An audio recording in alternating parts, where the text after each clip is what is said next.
A garden of pure ideology. Yeah, just your typical Super Bowl car ad. Or a hilarious beer ad.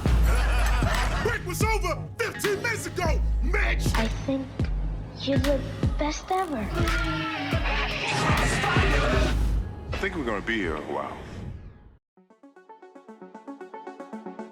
Hello, FIA listeners, and welcome back. This is Justin Rossbacher filling in for the familiar voice of Cody Wilson.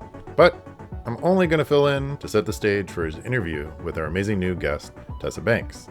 Tessa is the group executive producer at GALE, a business agency that brings business insights to brand storytelling and activates it across every channel. Tessa's interview, which Cody did by the way, is filled with practical knowledge from someone who has operated at the highest level in our ever-changing industry. She's produced work for brands like Buzzfeed, Beats by Dre, and Milk, including the hilarious Wood Milk campaign featuring Aubrey Plaza. Links to that and some other great spots in the show notes. Something worth paying extra attention to is the way Tessa describes a true creative producer. Someone who is in the weeds both logistically and creatively, helping guide things all the way through. This unique approach integrating production and creative development is also why GALE is so unique and valuable as an agency. Safe to say, Tessa's insights and experience have taught us a lot. And I think you should be taking notes on this one too. Well, I'm going to get out of the way so you can hear for yourself. Here's Cody's discussion with Tessa Banks. Could you please introduce yourself and share a little bit about you so that we know who you are and what you do and where you do it? So my name is Tessa Banks. I am the group executive producer over at GALE. I am originally from Los Angeles. I started my career at Deutsch LA. I worked there for quite some time, about 8 years or so. Went over to Buzzfeed, did some work with their branded content team, and then ended up over at Beats by Dre. Was there for a handful of years and then came on over to GALE to start production. Well, you wiped out my how did you end up in LA question. So there goes Oh, well, there you go. No, that's a good thing. Born and raised in LA, so I didn't go Okay. very far, which worked out because this is where the magic happens, right? Yeah, it is. I was actually going to ask about that. What part of LA are you from? I'm from the San Fernando Valley. So if you know Okay. that, where that is, West Hills, Woodland Hills kind of area. Yeah. But yeah. Awesome. Boy, so you didn't have to go far. No, I live in Playa Vista now, so I really didn't go far at all. Well, gosh, it's interesting. So you don't know what it's like to be on the outside looking in. So you have a No. different experience of a You have lot to of tell people. me. Yeah, not I only ask transplants how it feels to be in LA. Yeah, I've lived there twice, and I know my wife and I still sometimes we're like, "Are we going back? Are we going back? We don't know Come if back we're to the good." dark side. Do it. It's well, I mean, yeah, LA's always just been where it's at. Unless you're saying New York is where it's at, but that's pretty much where it's at. So, There's how did sister you end up? locations. There's sister locations. Yeah, I almost just laugh at the people like, "Man, I don't know which one to pick." I'm like, "You're never gonna know. Stop Yeah. this." I know Just- people who have done both, Yeah. going on 4 or 5 times now. Oh yeah, I have friends that were bi-coastal and everything. So, you never know. Well, I'm going to continue then with some icebreakers to get us comfortable. Sounds So, if you weren't working in advertising, would you count it as advertising? I do. I think I count it in advertising. I also count it in filmmaking. I think it's a combination, just because coming from a more video production background. Yeah. Obviously, as a producer, you're producing everything. So it could be video, it could be photography, it could be an event. You do whatever you need to do. But coming from the film perspective is like, has a special place in my heart. So I kind of think of it as filmmaking as well as advertising. Gosh, you're perfect for this. Well, what if you weren't doing that? Did you ever think about anything else? What would you have been doing instead? I did think about this. I would definitely be in music. So I think I would do music production. I'm a big music nerd. Okay. I actually got into film because of music. I was always a writer, interested in making something that would translate from writing into visuals, coming from a family that had nothing to do with entertainment. I would listen to music and think of, oh, this is a cool visual for that. Like, I would love to concept music videos and then make those. That sounds really fun. And then from there, I was kind of like, oh, well, maybe I could do something with music, like a record label or something like that, realizing that that was like not where you should be. But, I always thought music was fascinating. I really am passionate about it. I try to use it as a big part of my filmmaking. I think it's super important. So I would definitely be in the music space. Okay. Yeah. I like music as well. And I usually Good. Yeah. end up in the position where people saying, "What are we doing here?" And it's sometimes people are like, "You should be a music supervisor." I'm like, "Okay, thank you." I thought about it. I was like, I would love to pick songs for films. Like that would be so much fun. I do that Yeah, with it songs. seems Anyways. like a cool job. I don't know anybody who does it, but it seems cool in theory. I have a couple other questions for you, but I have to go back because obviously I know everything.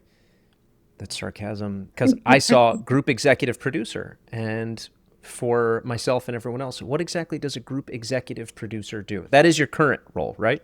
It's my current title, yeah. So Okay. it's more or less head of production, which is kind of the way that our naming conventions, I'd say, at GALE. So it's really helping to run the department. I assign producers to projects. I assess projects. New requests will come in, and I'll take a look at it and say, okay, here's ballpark for timing, ballparks for budgets. Also looking into say if I need to advise on anything like this, this creative is going to take this kind of lift, or if we need to have any, legal considerations for the creative. So yeah, just really that kind of initial intake and then running the team. Oh, cool. Well, to help us further understand and empathize with what you do, Yes. what does, as much as you're willing to share, the most terrible day look like in your role? Oh my gosh, the most What terrible. is it? What is an awful, awful day? An awful, awful day. That's funny. Yeah. I would say when you're on multiple projects and they all decide to take a big left turn. So I think it's just a matter of Like big changes to the big changes creative to or creative, big changes to timing or budget. And I think that is just because, there's such a domino effect of things. Like it's a puzzle piece, right, with production. So you're always trying to like fit everything together. So if you yeah. have multiple jobs going on at once, I think a really tough day would be, there's a big change for each of them. And you have to go and organize a domino effect for each of those. And you're managing your time and, obviously your creative's time, expectations for client, expectations for the account teams. So I think that's always going to be something that's a tough one. But, we're kind of masochist producers. We kind of like the crazy. So, Yeah. it's a You, little tough, but we get through it. I want to be careful because I want to talk about some of your work later. But have you had that experience? Have you been on your way to work? See, it's because obviously, I can't reference it in a pre-cell phone era. I would assume there's some days where you've been on your way to work and your phone's already going off with some of these things happening. Yeah, So definitely. I have to ask loosely, without being specific, have you had that happen before? With You're things- already on the way to work and it's all going wrong. Oh yeah, definitely. And like plenty of times where you're just like, Yeah. oh yeah, we're cruising, things are in a good spot, and then something explodes and you're like, cool, that's great. Yeah. But That's what stinks again, about phones. We can't even have a peaceful commute to work anymore because if it's going down, you're going to know. oh, you're gonna know. And probably by the time you get to work, you've already had a couple phone calls trying to deal with Yeah. it. But we take it on the chin, we figure it out. So those days happen. Okay. Well, because we'll get into the specifics of what you do. So I think it's safe to say you're collaborating both. Obviously, you're an advocate for the agency. Is that a good description to say you're an advocate for the agency since you're a producer there? Yeah, definitely. So production, you're also communicating a lot with the production house or production company as well. Yep. For the filmmaking side or anybody's side, it could be the talent side too. What is it that people, and this is all kind of maybe still under the umbrella of things going wrong, what is it that maybe people just don't get about what you do? Oh I'm starting wow. kind of broad on that one, where sometimes maybe if it's just you and a couple of your peers and you're like, oh my gosh, they just have no idea what they're doing to us right now. I think the first thing that comes to mind, I'd say, is a general lack of understanding about how long things take and how much of a lift things are to get them done. So I think a lot of people will say, oh, well, you can just go make that really quick. Or, oh, it's just a couple 15-second things. That'll happen fast. And I think there's an assumption that we can just push a couple buttons and everything's done. And so it's a little bit of that setting expectations around like, well, no, first we have to brief in a production company. Then the production company needs to do ABC. Then we have to take that back and get that reviewed by our team. So it's just like they don't understand that there's layers and levels to being able to get this stuff done. But the good news is, I'd say, especially at GALE, people know they don't know. And it's an easy conversation to have with folks to say, yeah, this is what it's going to take. And I'd say overall, like everybody, over the time that we've built out production in-house too, everybody's like, I get it, totally understand. So I feel good about that. Yeah. It sounds like some of the same problems continue all the way up to the campaigns that you've worked on. I would assume maybe they're not as obvious as someone going, I'd like to change that edit. And then you have to say, that's a great idea. We have actually completed color and sound mix and VFX. Yeah. So that was a few weeks ago now, Yeah. but maybe you still have those things come up. Oh, yeah, we always have those things come up because really at the end of the day, especially with, I think in today's landscape, you're not really done till it's shipped. So obviously there's impacts in terms of like late things coming in terms of budgets and the exact timing, but we'll make stuff work. I think it's just a matter of having those communications with the teams and really like level setting to say like, yeah, we can do that, but XYZ is going to happen, Yeah. Okay. It's my last icebreaker for you here before I start asking you more career specific questions. Yeah. You saw the first Avengers in 2011? Yes. Maybe. The end credits scene where they're sitting around having shawarma after they've saved New York City. Have you had that scene? Do you and or your team, have you had any shawarma days? Do you guys have any funny rituals or anything that you guys do after you've kind of had your butts kicked for maybe a project or a few weeks? If it's not a wrap party or something like that, there's always like, let's hang out, let's get some lunch or have a dinner with some cocktails and just kind of like laugh about some of the crazy stuff that happened, talk about the good stuff that happened. So I think it's just reflecting on it. And really, at the end of the day, some of the crazy stuff, we just kind of laugh about it because, at the time people are stressed out or maybe they're, it's uncertainty and we always get it done. We always figure it out, right? So it is having to laugh at ourselves a little bit. I didn't know if you were going to say maybe you guys have to go unwind at the laser tag bar or something across the street. Oh, I mean, well, now that's a great idea. I feel like I should be. That's a good idea. As soon as I said that, I was like, I wonder if anyone's doing that. There's probably kind of some liabilities there. Yeah, I love it. I'm going to skip right to some of your work because I was enjoying some stuff that you did. So I want to talk about milk. But when we talk about milk, are we talking about the milk, like got milk? Yes, we are talking about. All right, so this is big milk, big time. This is big milk. Okay, yes. big milk. Okay. Milk is in like milk, the product that then will go down and be used by different processors. So, but it is milk. So this is the big one. So Yes. you work with the milk. The milk. On that topic, I wanted to bring up the wood milk campaign. Yes. You worked on that, right? I did. I got to produce that one. It was super fun. So you got to produce that one. Okay. So to set the tone for this discussion, for anyone who doesn't know what the wood milk campaign is, we'll even play the spot for a few seconds.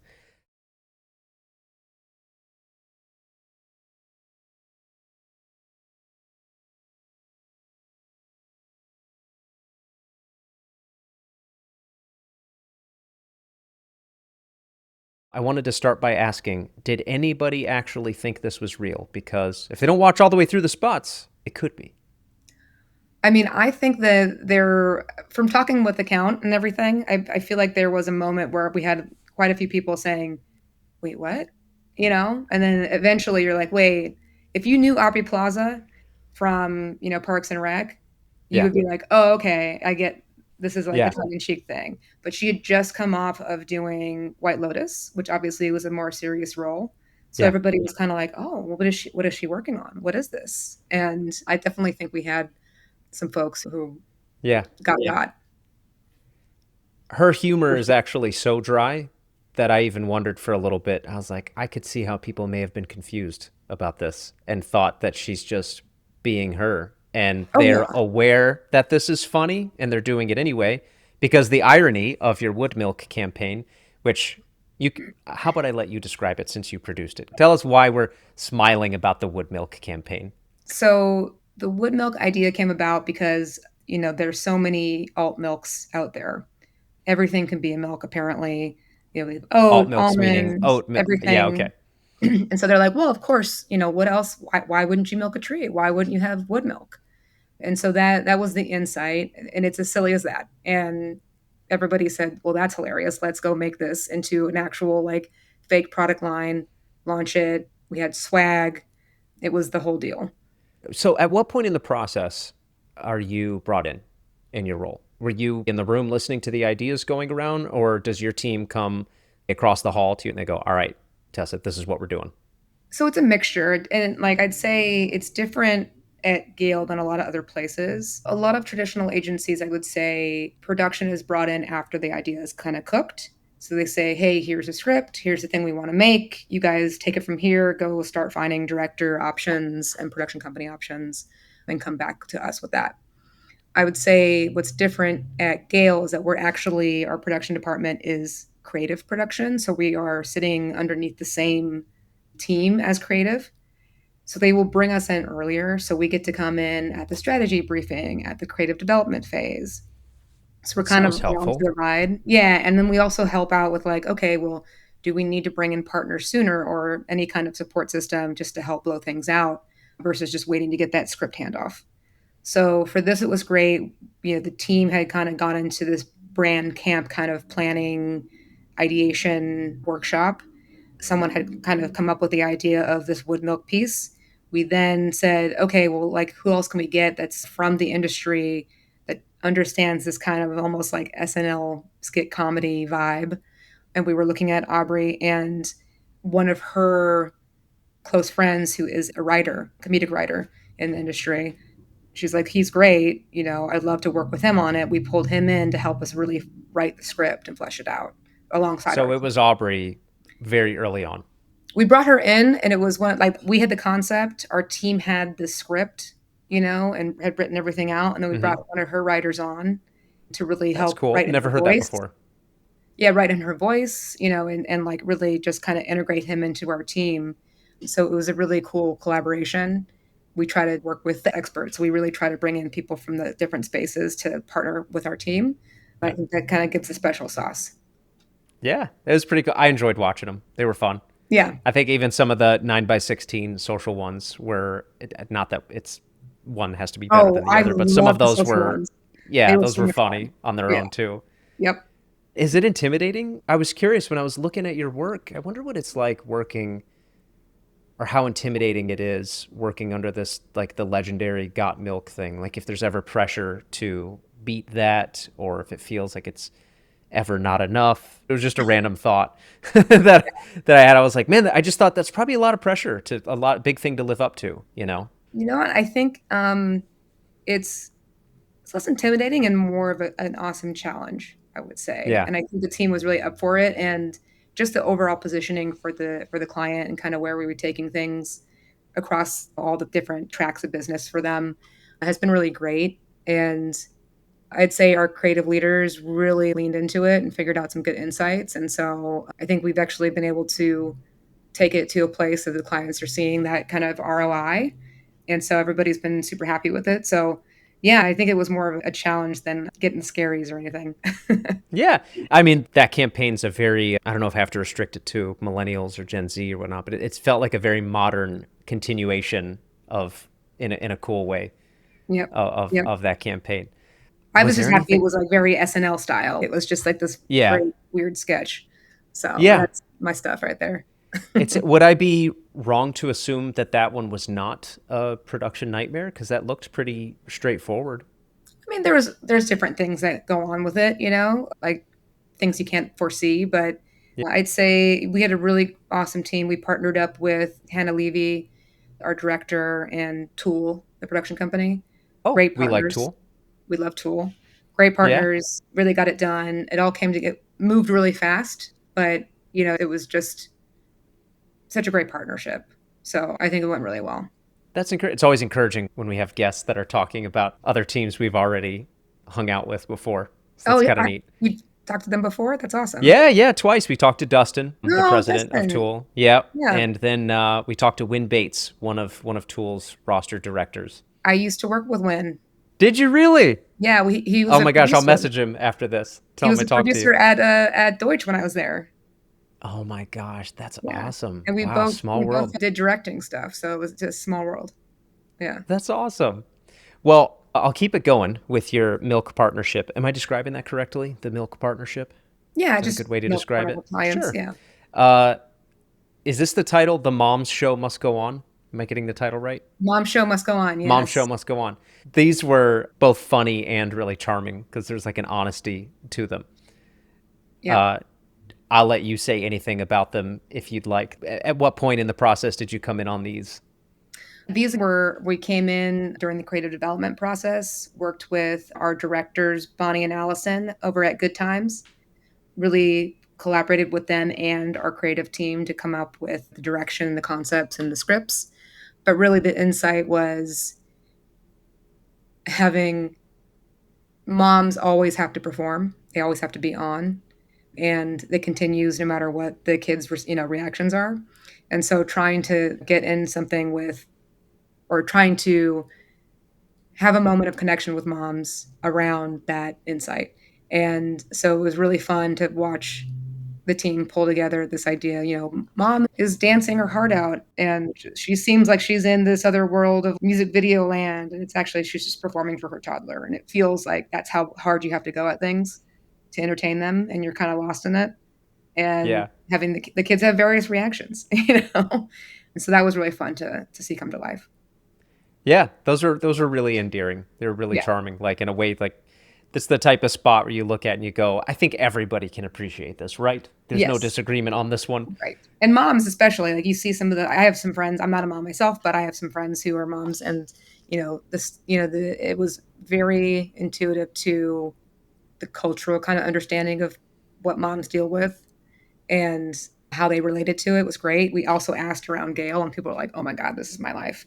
I feel Yeah. like we kind of nailed that right in the head. Yeah. Then you had another one that I think you were involved with. Hey Mama? That was the first round of it. Yeah. Oh, that was So the first one. Okay. Yeah, that was the first one. So yeah, same thing. We were like, what's an insight around what moms are dealing with? And one of it was like influencers. So influencers would come up and say like, hey mama, all you have to do is be perfect and everything. Can I interrupt you because of that? Yeah. I had to force myself not to do it in the voice. And if you know what I'm talking about, when Yes, I I say know like you- the voice, because that's become such a thing. I think like Kristen Wiig did it from SNL too. They did like a skit one time where she was like, hey mamas. And like she kept like, Yeah. yeah, yeah. So that was really funny when I saw that. But that was the first one you said. Yeah, that was the first one. And so that was the insight was like, hey mama, you can do it. Hey mama, you got this. And it was just all these kind of ridiculous, like perfectionized, influencer moms saying like, this is how you can be the perfect kind of mother situation. Yeah. And obviously we cut to a real life situation. So Yeah. those were really funny because it was just like this perfect world and then this super real world. And we had a lot of good responses. It performed really well. Yeah. Because that one I think doesn't have dialogue. I'll describe it. You have like these fake. Well, actually, I don't know. Were they real influencers in the spot? No, we cast Okay. everybody. So there was one like a workout one where it was like a workout influencer. It was like, hey mom, I got 3 kids and I can do this. And then it cuts to the mom trying like with the kids like hanging on her and trying to like, play like giddy up mom, and she's like, oh God, save me. Yeah. So we had things like that. We had one there was a mom talking about baking with her kid, and it's this perfect, clean little universe. And cut to the mom had, with this video playing on her phone. She was passed out on the couch, and she's got a kid and the kid's friend and a dog on her, like with peanut butter on her face, just sleeping. Yeah. So it's all promoting the different claims that we have for this. It's all about moms don't need influencers, moms need sleep, for example. So really fun stuff. As someone with their first child on the way and Congratulations. a male, I want to be very careful. Oh, thank you. I'll try to be very careful, but I got it a lot because sometimes like this whole momfluencer thing is so funny because like I'll just be sitting there with my wife and we'll scroll together sometimes for fun, and I'll see a maybe momfluencer or someone who's pregnant and doing CrossFit or something, and I'll just like almost just show her the phone and not have to even say anything because it's such an ironic thing that like women are like, check it out, you can do it. But then like I don't want to go anywhere near it or say anything like that. And it's also just if she just feels awful or something, or just having like a terrible third trimester food cravings day or something, it's weird. I'm sure it was funny. The Hey Mama was very funny for that reason. For anybody who gets it, because they've looked at these like influencers playing super people, to quote, be encouraging. But it's also, like I said, I don't know how to describe that weird feeling, but you guys clearly tapped into it and had fun with it. Yeah. It's like, oh, okay, perfect. Sure. Hey, mama, you got this. Hey, mama, you can do it. And you're like, okay, please be quiet. You seem to get a lot out of these. It's funny because I think about all three of these productions now. They're very seemingly simple on the outside. There's like one or two locations, but you get a lot of high value out of them, which I assume is credit to your creative teams because they're just so like they're funny or really charming. But from the producing standpoint, I don't even know what to ask. I mean, do you feel are there maybe things I'm not seeing? Are you guys like is it way harder to make a fake influencer set than one might realize? No, I mean, there's like it's always, there's different setups and there's lots of different scenes to consider throughout the day. So it's just, how do we keep things lean enough so that we have more space to play, I would say. Can I have in the shoot, can I find one location that works for all the different setups that we need so that I don't have to worry about doing a company move, go to a second location and lose some shooting time. Yeah. So there's things like that in terms of the puzzle pieces that we try to do. And really at the end of the day, we're trying to get as much content as possible out of our shoot. So we go and we say, okay, we know we need to get these hero 315s. But I also want to say, okay, well, what else can we cut out of that? What else can we do for our 6s? Do we want to do any additional pickup shots while we're there so that we can have something unique? Let's get photography while we're there. So I think it's just a matter of like, we have our day. How much can we get out of it? It's cool hearing you describe that because it sounds like things are just so regular now. You said get our 6s. And it's cool because you've accelerated it beyond the, okay, and we're going to want some 6-second stuff, right? Now you're just going, yeah, we need our 6s. Yes. So it's well, it makes sense. And you want those to be bespoke. Like strategically speaking, they live on social. They're, you got your TikTok, maybe Snapchat, Instagram, but really 6 to 10 seconds plays really well in those spaces. And to have some variety from your 15s is great. And they can just be their own little thing. And they should be. They shouldn't just be cut downs from the original creative. They should be bespoke. Yeah. As the group executive producer, I'm going to talk a little bit about your life now, specifically. I'll make this kind of broad at first just so you can do whatever you want with it. But like, what does your process look like when starting a new project? Or are you at the point now where you're managing producers for everything? Or are you directly involved with some of the projects now? You're like, okay, this one's Tessa's. I got this one.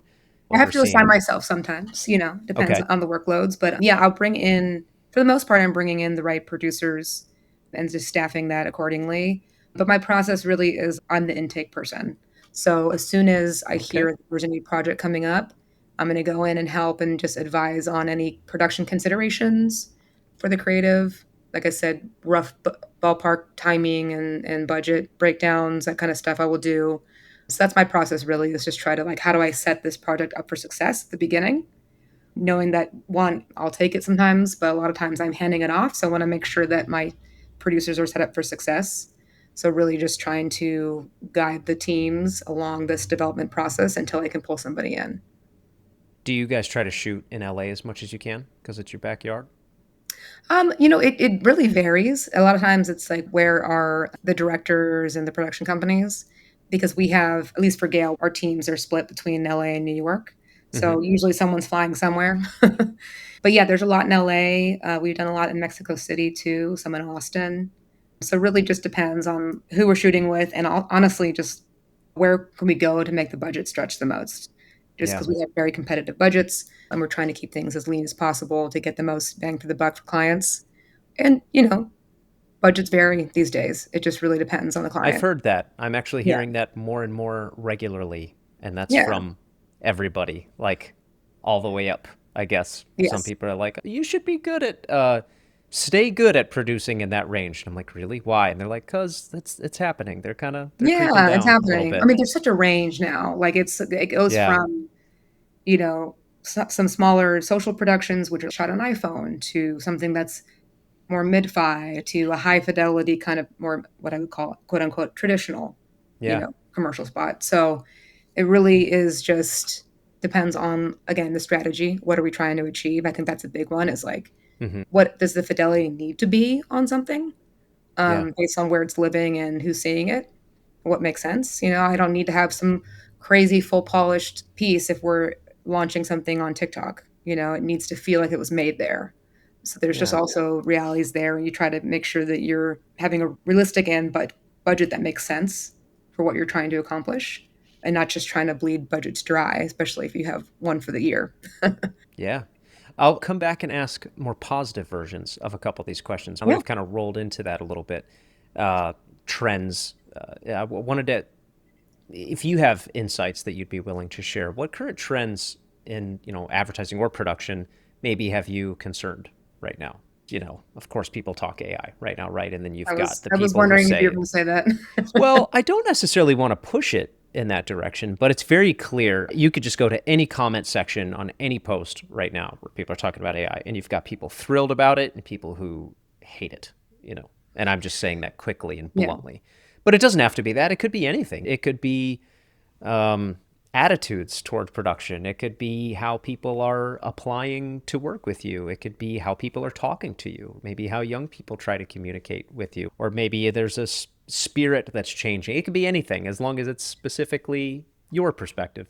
Yeah, I think well, I'll come back to AI, but I think that concerning I think is and I sound like this old curmudgeon person when I say it, but like the kids today. It's not curmudgeon though, because you'd be surprised how many people like hearing that. I have heard a few times. Sometimes people are like, you know what, that was actually helpful because I don't want to be one of, quote, the kids. Yeah, and I think it's like a very post-quarantine thing, but a lot of folks, especially the younger kids who were in college then or just coming out, Mm-hmm. there is this hesitation to work, in office. And I think that that's unfortunate because I feel that being in person makes a world of difference for creativity and for learning. Like it's just not the same having to jump on a call and just execute your work, like as being in the room with somebody and being able to sit over their shoulder, you guys discuss things, those in between moments where you can kind of just get together and figure stuff out and shadow people. And so Yeah. that has me concerned in terms of like, where is the quality of the talent going to be if they don't get some of that in-person learning. Yeah. Another way I would think of saying that to somebody who is eagerly listening with these ears saying, well, what do I do with that? You could just say, well, put your head down and maybe move to LA or New York and try it out. We had Mike Byrne from Anomaly on here episodes ago, and I asked him similar questions. And in another way, I was like, what would you say? And he said, I would say go where the best are. He said, that's what used to work. He said, it's always worked, is to go where the best are and get with them and work with them, even if you're like mopping floors to start in theory or in the mailroom or something. Yeah, Because totally. then you're learning from them and watching them in person, and you can be one of just the best wherever you are, but just the value you get from working with people, even if it's hard, even if it kind of sucks, is just you will fly a lot faster. I know that kind of accidentally gets pushed into a where are you doing it discussion, and you were mentioning just literally just coming into the office and working in person versus remotely, right? Yeah, I think it's just, yeah. So whether that's LA or New York or Austin or wherever it is, I think it's just a matter of like, oh, well, the mentality has been, well, I can be remote. Well, I can get my work done remotely. So why do I need to come in? And it's like, well, of course you can technically get it done, but you're not learning as quickly and going to move forward as quickly as you would, I believe, as if you were in person and kind of getting those mentorship moments. It's just a different kind of thing, especially also for, our creative moments, right? Not just like the producer kind of technicality kind of things, but like going into an edit and really workshopping stuff with your creatives, with your editor, for example, like just being in the flesh. It just makes a world of difference. And it's hard to explain it because, if you haven't been there, you don't see it. But like I would say coming from that background where I was like everything was in person, I really see the value in doing that. And so I hope that people start to realize that by coming in more and see the value there because it does make a difference. That's valuable information. That's good to know. Thank you for sharing that. Yeah, of course. With things like the Wood Milk campaign or any of those milk campaigns, I'm sure you've done plenty of other good campaigns. I was just kind of addressing those. There was kind of like this trio Yeah. of your recent work. When you do something like that works so well, do you feel that going back to the well on similar creative or techniques is what you want to do, or do you feel pressure to move on and go, well, we did quirky, funny last time, we have to try something different this time, or I did this type of art design last time, we have to move on to something this time, or we did virtual production last time? I don't know. Do you ever feel pressure to, just because you are, and I want to brag for you so that you don't have to, you're working in the very, very, very competitive space. I'm sure everybody feels that their space is competitive, but you're competing with some of the best to hold your clients, please your clients, maintain them, and then, of course, earn the new ones. Like, do you ever feel pressure to evolve in some way, to like learn new skills or something? Or do you ever like go home and you're just like, oh my gosh, something new is going to come and I'm going to get lapped because I did the same thing a few times in a row? Do I need to step up my game somehow? I know that's like kind of a big, broad question, but you're also a Yeah. great person to ask. Well, thank Yeah. you. Yeah, I mean, I think it's a mixture, really. I feel like we find a sweet spot that's working and people are liking it and craving the content and feels cultural and resonant. I think going back to the well, so to speak, is not a bad thing. It's more, how do we keep it fresh within that space? So, like for example, going from the Hey Mama to wanting to get like Mom Show Must Go On. Yeah, it's in the same area, but we're still like the creative feels fresh. You know what I mean? And so I think that it just really depends on the path you take there. At the same time, it's not just one track. That's one area for speaking to moms out of everything we're doing for milk. And so I think that we can make sure that we're stretching our muscles in the right ways, evolving where we need to evolve, have some consistency where we need to have that. And it really, at the end of the day, we're trying to push the business forward, right? So how are we helping milk grow as a business? Through marketing and through our creative. And so that's kind of how I put my thinking hat on. Yeah. It seemed, and you'd mentioned this earlier. Is GALE a little different? Because it seems like you're very film producer focused. Is GALE a little different in that they have you and other producers that are so specifically film focused? Because I know other agencies have that too. Some agencies just are very, very mostly creative heavy, and then they're reaching out to production companies to get that stuff started. And I even just talking to you, I've picked up on a few things. It's like, yeah, I bet that saves a lot of time when it comes to the actual production, just to have you in house already. Is that more normal? Is it something that maybe I Yeah, just I didn't mean, notice? yeah, I mean, it's normal to have agency producers at a creative agencies overall and having that Yeah. staff, right? Because we obviously are producing this A to Z. I think what's different is having true creative producers or, in there in the weeds with our traditional creative teams, helping with that development, helping to guide things, coming up with ideas when it's needed too. And that's something that I think their creative teams not only expect, but they want and they appreciate it. And so that's what I would say is a little bit different from other traditional agencies where, like, again, it's like we came up with the creative, here you go, find us some people. Yeah. It's definitely much more integrated. But overall, I think GALE is different just because of the structure that we have as a whole. It's a business agency. So instead of some places, it started with creative, a brand creative and production, and then bring other things in. We had started with media, strategy, data, tech, CRM, all these different pieces. And then we brought in our brand creative thinking and team.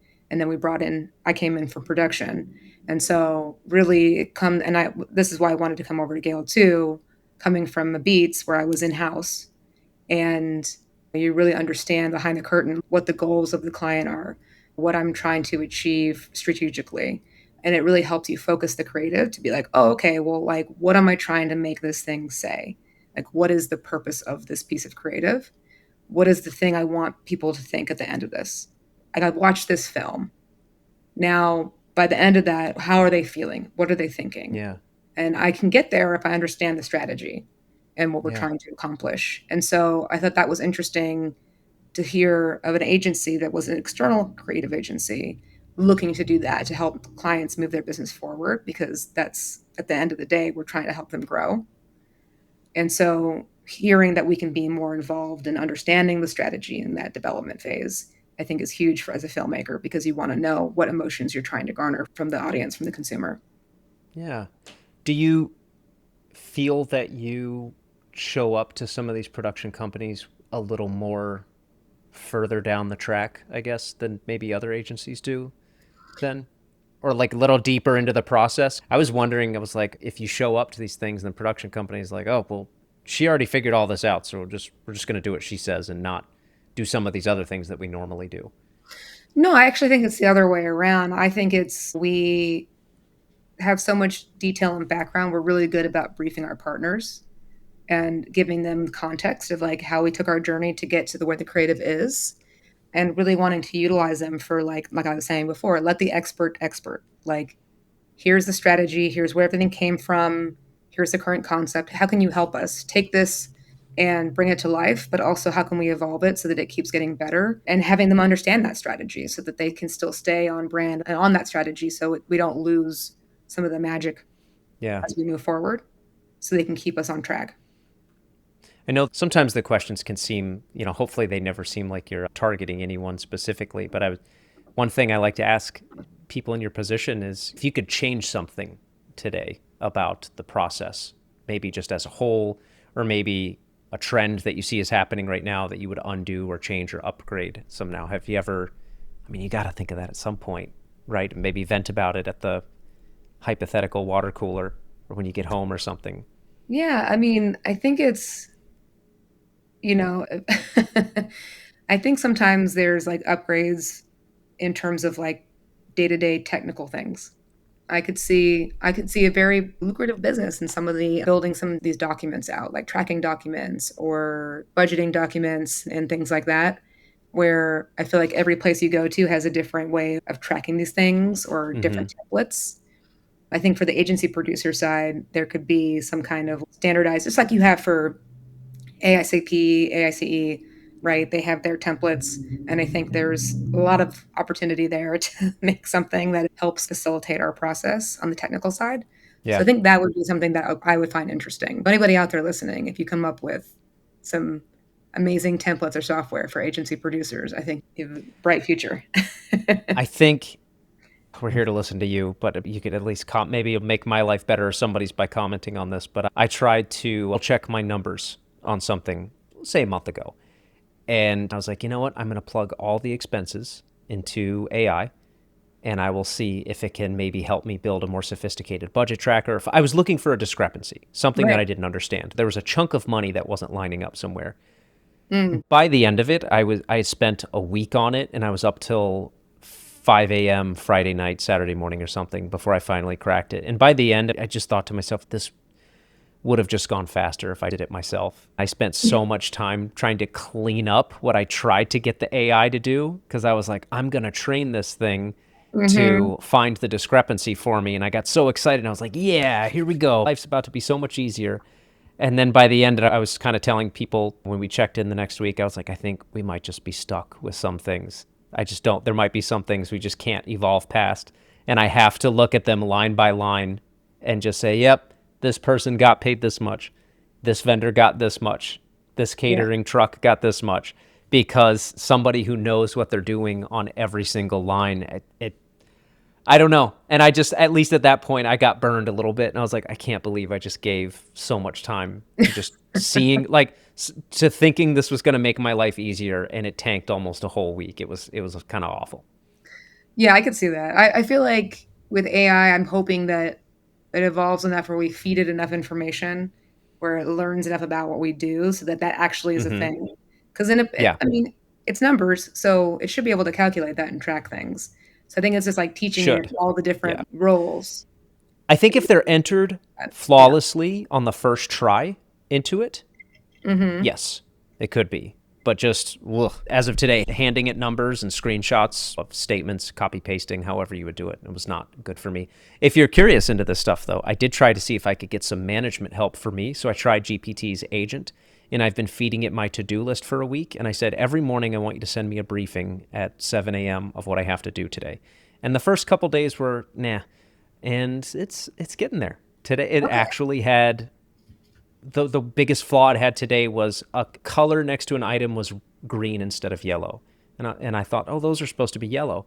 And so I told it, but I was like, this is a good place to be compared to where we were just 5 days ago. So maybe if you need a little project manager or something, you could try to plug in. I was just showing it screenshots of my to-do list in my calendar, and it's picking up on that. Okay, so maybe it could make our lives easier. It's on the way. I don't know. I think it's on the way. I feel like there's so much, it just moves so fast, Yeah. in terms of the development. So I feel like the more people feeding, and it's open source, right? So I think as people feed it more information, it probably get better at that. But I would love to be able to work with that to code some kind of software that would be make our lives easier. Would be great. Now it's just people that understand how to do the prompts well. That's really all it is, right? You have to be able to prompt it. Which is kind of exhausting too.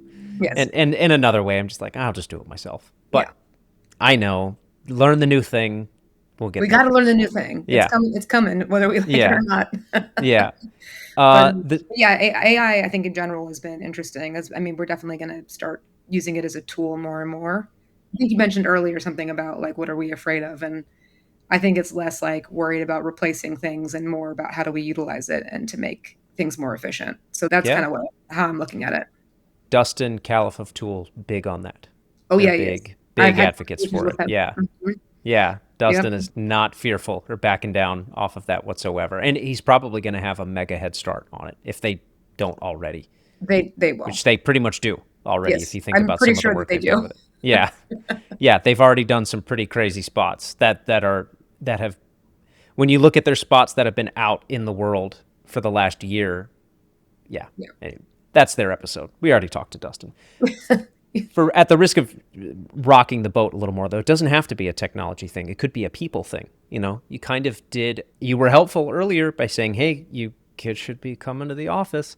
As far as things that maybe you could like to see change on, is there anything that maybe pops up once in a while where you go, man, I think this would do better? It could be kind of woo-woo or personality or anything like that. It's also okay if there's nothing.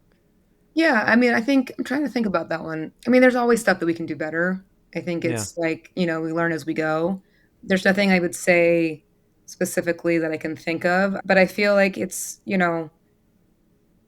people wanting to grow is always important to me. How do we evolve after each project? Obviously, hopefully you're learning something, but I think it's just being a student of the craft and seeing more of these true creative producers would be my hope. And less. Oh, what does that mean? Seeing more true creative producers? I think there's a world where we came from, right? Where I call it like the A to Z producer, where it's like they'll come in and they'll get it done. Like technically we'll come in, I'll assess things, I will feed stuff back to creative, I'll schedule everything, we'll get it done, and that's it. I think that what we really need more of is in that creative space is a producer that is like the filmmaker, for example, and understands the narratives and the intentions and like, how do we make this film better? How do we make the photography better? How do we make all of this, producing the process and not just the final piece is important. So I think that there's just ways that we integrate in that. And I had mentioned before, some of that being obviously in the strategic upfront and the creative development upfront and not just getting handed boards. So I think that it's really pushing that and kind of blending the lines between creative and production and not having it be so separated. I think the best producers are creative producers and just kind of having that way of thinking, that mentality. So you're bringing something to the table that's not just like pushing numbers. Yeah. Would you mind giving an example maybe of what, in just a couple of steps, what that would look like for somebody? Let's say someone's listening right now and they go, okay, I want to do what Tessa's saying we should do. Yeah. Right now. How could they take action on that? It's like getting in the weeds with, in that upfront process is the first step. So making sure you're working closely with your creative team and your account and PM, and you're in those upfront discussions. You have an understanding of what the team's trying to accomplish. You can stay close and have a good relationship with your creative team. So, if there's any problem solving that needs to happen, the budget, the schedule, what's realistic, that can happen based on those parameters for the creative that's being developed. There's solutions there. So it's like, oh, well, your idea, my creative friends, is going to be way outside the budget that we have. But what we could do, maybe it's one location, maybe we think about this scene differently. Here's some suggestions on how that scene could be different that would still accomplish what we're trying to accomplish. Like, there are creative inputs in that phase. I think it's also just like good ideas can come from anywhere, suggestions can come from anywhere, even if it's a bad suggestion. It's still good because it could inspire another idea. So I feel like just being able to feel comfortable in those spaces, suggest things is great. Also, you're seeing it from start to finish. So like a lot of times, like I come from more of like comedy background. So when I go into a comedy spot, I'm like, well, I know some of the pacing for comedy, or I know some of the beats you're trying to hit, some of the insights that would be good to help out. So sometimes I'm there in the edit and I say, hey, maybe we try something like this. And that's supported by my creative team and they're down to try something. I always give them space first, obviously. It's their job to do what they're going to do. And I say, hey, you mind trying something else? This could be funny, And so I think it's just really having the comfortability with the teams and really getting in there and making sure that, you guys trust each other and, they know that you're there to support them. Maybe if I'm hearing you correctly, it sounds like you would say, hey, we have a creative producer role and they're actually going to be in here with you from start to finish. Yeah. To help streamline this process. And so that you're all going to be contributing faster. And I think in the grand scheme of things, you're going to save time, money, creative energy with everyone and we're there supporting to support one another. Yeah, we're there to support. Yeah. You want to make sure like it should be throughout the process from the development to actually executing, we should be elevating the creative. It should be getting better as we go. Hopefully we're the ones to help facilitate that in partnership with our creative teams. Okay. This might feel like it's riding the coattails of other questions, but something we like to ask is from people like you, because this is what up-and-comers might be listening for is, let's just say someone's looking to level up or someone's coming right out of college or a program or something, and they're looking for that one piece of advice, and they go, if I could just grab one thing from her just to level up today. Is there anything that you could toss out there? I mean, honestly, the simplest one I would say is really active listening would be my suggestion. I think it's making sure people feel understood and feel heard is a really good place to begin when you're partnering up with your creatives, your account people, your PMs. Like everybody's got something that they're worried about or they need to achieve. So having a really good understanding and like really caring about those roles and those people, it just creates a better process, a better support system. They feel and they get that you get them and that I know what they care about. And I feel like that's just a good space to be in to make sure that everybody feels supported. They feel like you got their back. And that just makes a more comfortable, inclusive kind of setting. So I would say definitely just get close and understand your team members and go from there. Yeah. On top of that, maybe are you able to give just a loose example of what it looks like to let people know without just saying, I'm listening to you or I hear you? How can you let people know that you're listening to them? How can someone do that? Because sometimes there's very good techniques. Like I even had to learn a few. I think it's Chris Voss, master class in the book or something. Yeah. He uses the technique where you say back, okay, it sounds like you're saying this. And I find myself subconsciously saying that. So it'd be like, okay, I think so that I can respectfully tell somebody I'm getting it, but maybe double check. I'll use it sounds like you're saying this technique. What do you see or have like specifically, tangibly, where you can say, hey, sometimes this happens. People don't feel heard. You could do this instead. Yeah, I mean, I think it's definitely there's a big component of that being like, oh, I think this is what I'm hearing you say. I think it's also just giving people space. So they may want to discuss something or have concerns. And I think it's like we're quick to try to jump in and fix it per se, right? I think it's good to let them kind of get it out and then say, okay, well, again, hearing what you're saying is XYZ. What else are you concerned about? Do you have anything else that you're trying to achieve? What are you looking to do? How can I support you? And I think just giving them the space to be like, oh, I'm actually caring and asking about what you need. And it's not just like, okay, you need this thing, or you said these things. Okay, now I'm going to go and do XYZ. It's like, how else can I help your life be easier? And I think that helps both ways because, like, you get them to start expressing their concerns, whether that's like, oh, they have a boss who's going to be looking for ABC and that's going to be stressful, or they're not sure who they're going to get to help support them on the creative side. Could be a multitude of things, but giving them the space to also then tell you what, get that insight, that's also good for you because now you go, oh, okay, now I know some of the things I should watch out for, not only just, for them, but for me.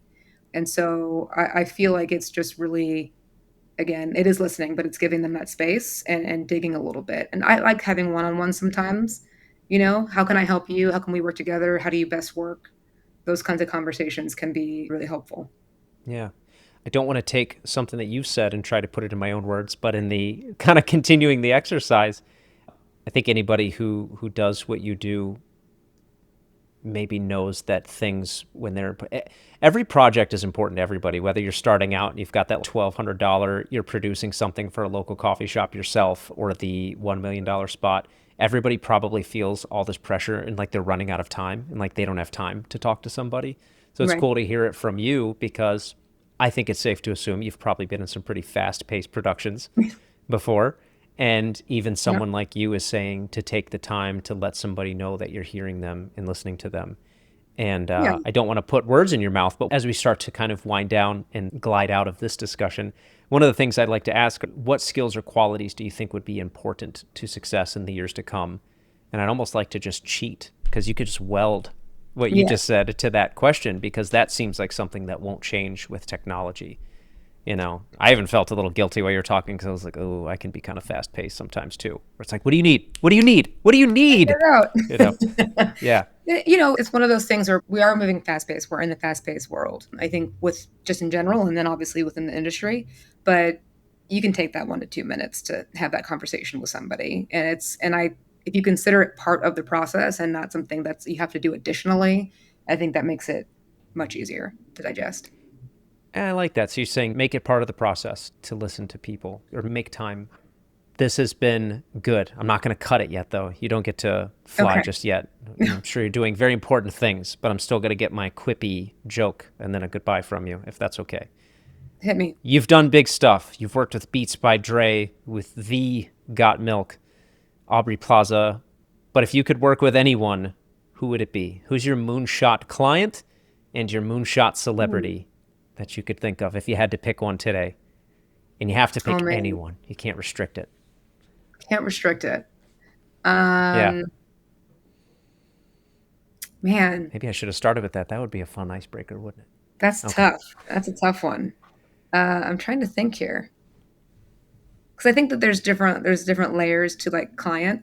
Like I think that there's like, right. You know what I mean? So maybe we should start with celebrity. Oh, okay. Yeah. Who would you put in your spot for dream client that maybe we'll not come back to? Let's see. Top celebrity. I mean, this is so random, but I've always wanted to work with Gary Oldman. There you go. That's why I ask. It's Gary Oldman. I just think he's fantastic and probably underappreciated, but yeah, he's great. Yeah. Well, there you go.